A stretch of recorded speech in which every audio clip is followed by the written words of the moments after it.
Naturezas já criadas espontaneamente podem manipular virtudes para a formação de novas vidas, bastando para isso uni-las em forma de mecânicas, induzindo-as pelo movimento a uma combustão espontânea.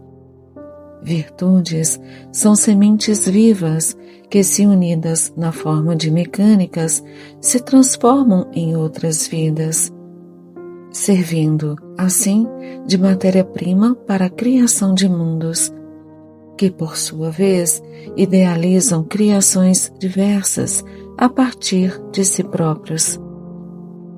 Mecânicas dentro de mecânicas, engrenagens dentro de engrenagens, consciências dentro de consciências, porque tudo é de uma origem só, de origem racional. As consciências existem umas dentro das outras, encaixadas perfeitamente, da maior à menor.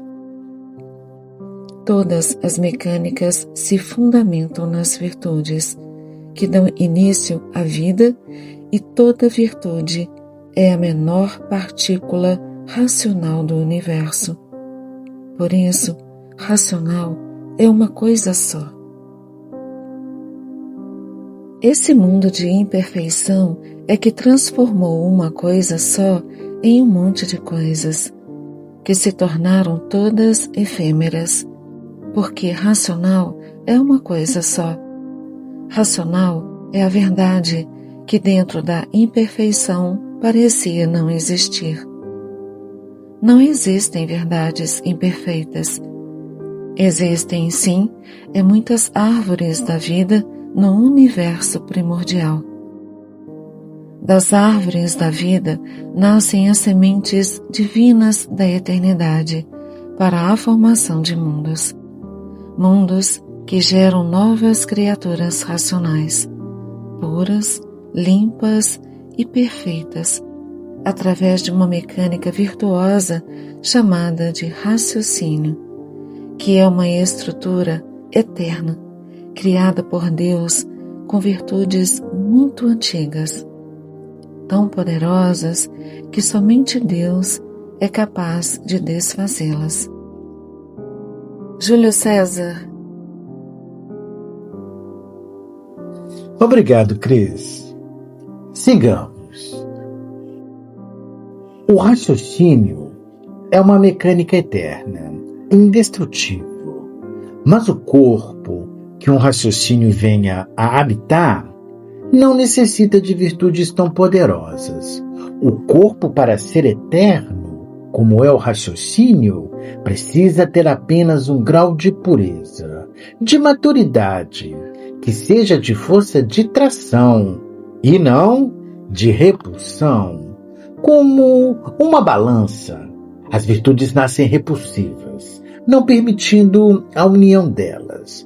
Com o passar do tempo, ouvintes, que na eternidade é tão longo que não se conta, se chega ao ponto de equilíbrio dessa balança, onde a força de repulsão ou a de empuxo deixam de existir, se tornam neutras. A partir desse ponto, as virtudes iniciam o estado de tração, ao invés de repulsão, que culmina naturalmente com a união das virtudes, que ultrapassam o ponto neutro, dando origem a um núcleo de força, a um ponto de força no centro da planície. Todas as virtudes que ultrapassam, com sua maturidade, o ponto neutro, estão aptas à formação de mecânicas perfeitas. Ouvintes, a referência do termo perfeita, nesse caso, significa que a mecânica gerada por essas virtudes para a formação dos corpos, para o raciocínio habitar, já tem uma estrutura fechada, pelo poder de tração que já adquiriram. Dessa forma, o corpo criado acompanha a mesma evolução das virtudes, e dentro do processo natural de amadurecimento, que é o progresso de pureza racional, O corpo vai ficando cada vez mais coeso, pelo aumento de tração desenvolvido, pela evolução das virtudes, e mais aperfeiçoado a sua consciência racional.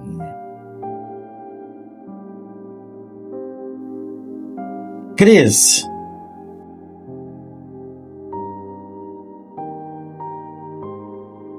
O universo material é um mundo de fundamento totalmente experimental, porque não segue o padrão original de formação na sua criação.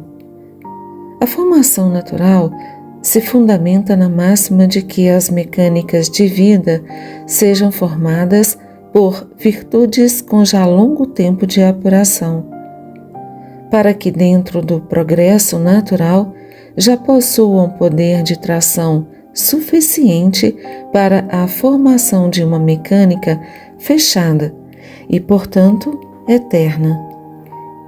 As virtudes são eternas de nascença, mas uma vida criada a partir de uma mecânica formada por elas, para ser eterna também, depende de níveis elevados de pureza de suas virtudes. O mundo experimental de matéria, na sua formação, não foi respeitado os padrões de pureza das sementes. Por isso, é tratado como experimental. Um grande contingente de habitantes, puros, limpos e perfeitos, decidiram criar um progresso forçado, uma manipulação artificial em uma planície de virtudes que estava em apuração. Uma sétima planície de outras 6 que já tinham se tornado naturezas divinas racionais. Essa sétima planície racional de virtudes ainda estava em apuração.